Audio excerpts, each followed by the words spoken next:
Bismillahirrahmanirrahim. Assalamualaikum warahmatullahi wabarakatuh. Pada kesempatan kali ini, di sini saya akan menjelaskan materi bahasa Indonesia dari pertama sampai terakhir. Langsung saja kita ke materi pertama. 1. Sejarah, kedudukan, dan fungsi bahasa Indonesia. Tanggal 28 Oktober 1978, lebih tepatnya pada Hari Sumpah Pemuda, dinyatakan kedudukan bahasa Indonesia sebagai bahasa nasional. Memiliki fungsi-fungsi sebagai berikut. 1. Bahasa Indonesia sebagai identitas nasional. 2. Bahasa Indonesia sebagai kebanggaan bangsa. 3. Bahasa Indonesia sebagai alat komunikasi.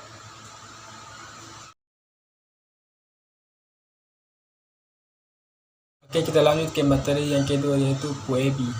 PUEBI adalah singkatan dari Pedoman Umum Ejaan Bahasa Indonesia. Lantas, apa yang dimaksud dengan ejaan?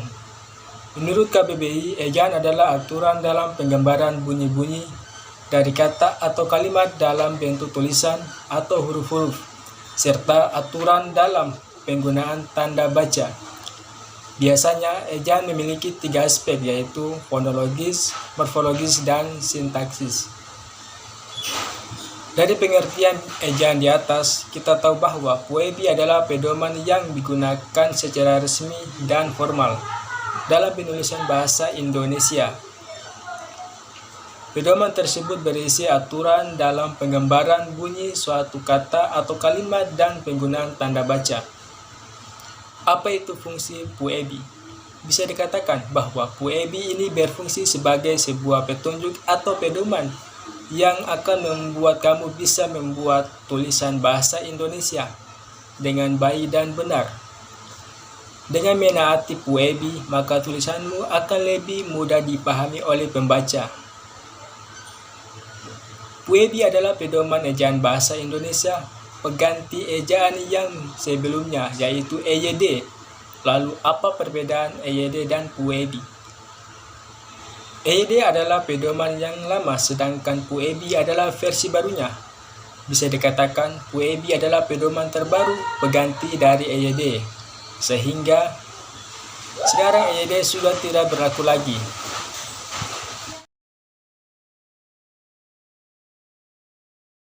Kita lanjut ke materi yang kedua, yaitu diksi dan kaidah makna.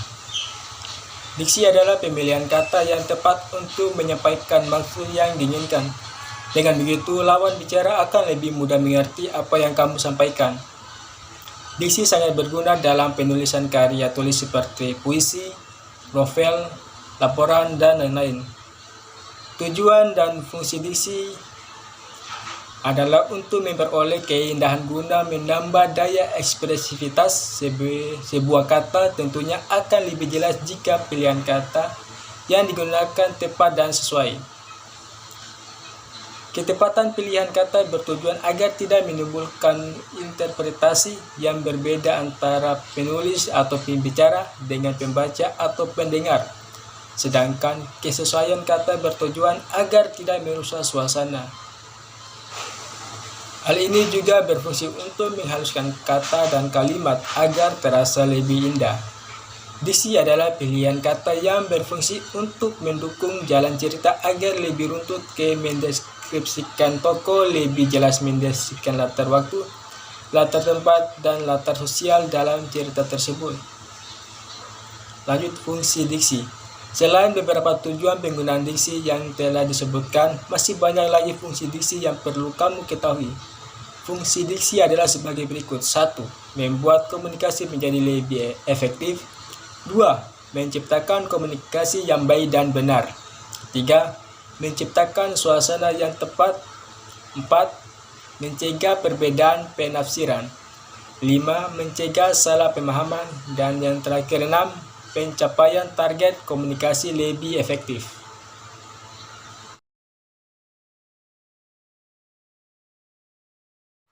Oke, kita lanjut ke materi yang keempat, yaitu ragam bahasa.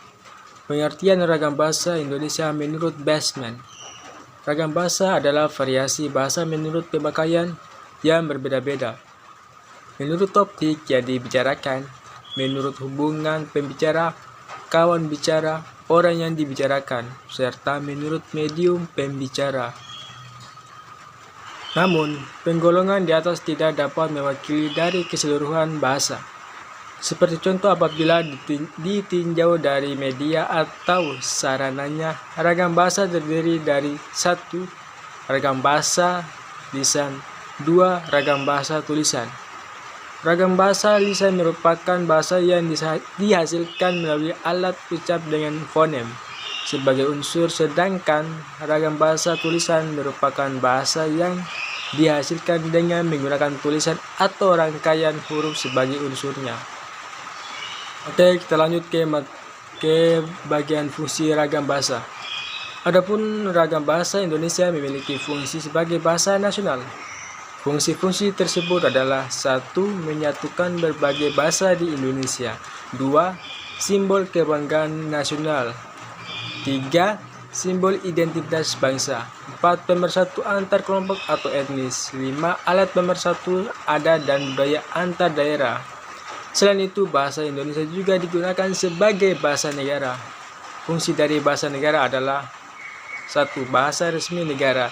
2. Bahasa pengantar pendidikan. 3. Alat komunikasi di tingkat nasional untuk kepentingan pembangunan. Dan yang terakhir, alat pembangunan ilmu, pengetahuan, dan teknologi.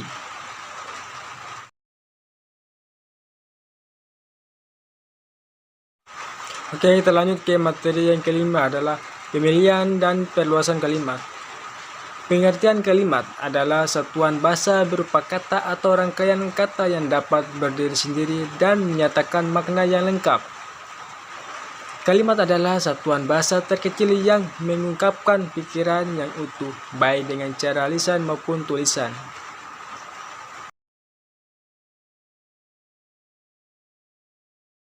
Oke, kita lanjut ke materi yang keenam, yaitu paragraf.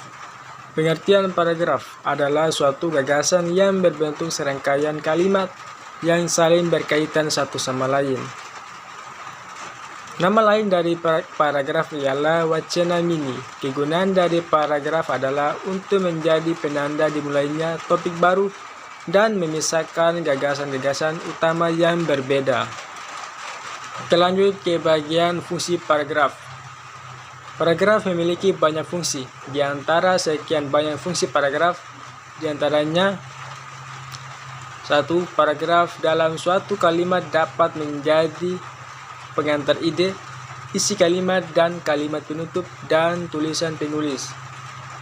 Yang kedua, menuangkan perasaan dan pemikiran penulis ke dalam sebuah karya atau kalimat dalam bentuk tulisan yang dilakukan secara logis dan dapat diterima oleh pembaca. 3. Paragraf dapat membantu pembaca memahami segala sesuatu tentang tulisan dan topik artikel. Yang keempat, memudahkan penulis dalam mengumpulkan ide untuk penulisan yang akan dikerjakan.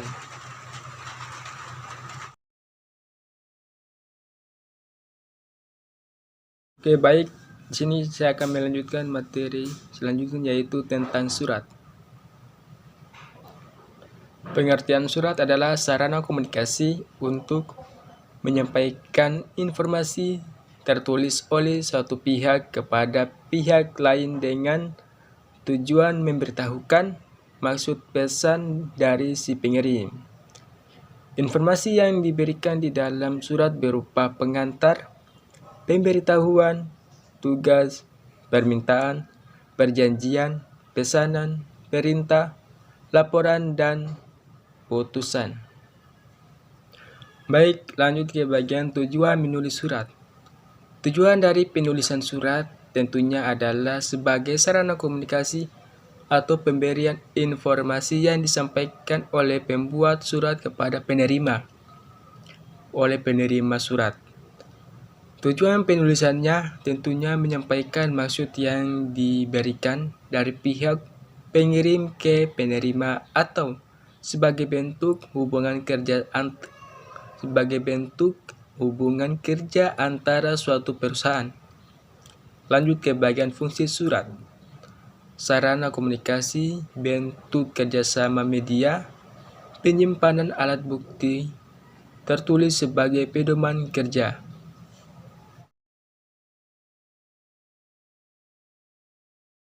Lanjut ke materi yang selanjutnya, yaitu proposal. Dokumen yang digunakan dalam pengusulan proyek penelitian.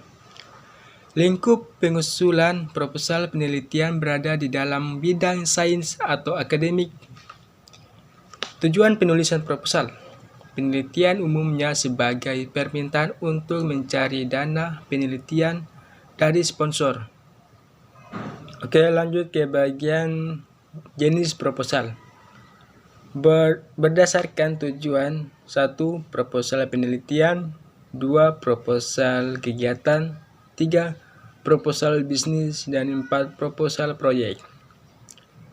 Tujuan proposal: untuk mendapatkan bantuan dana, untuk mendapatkan dukungan, untuk mendapatkan perizinan.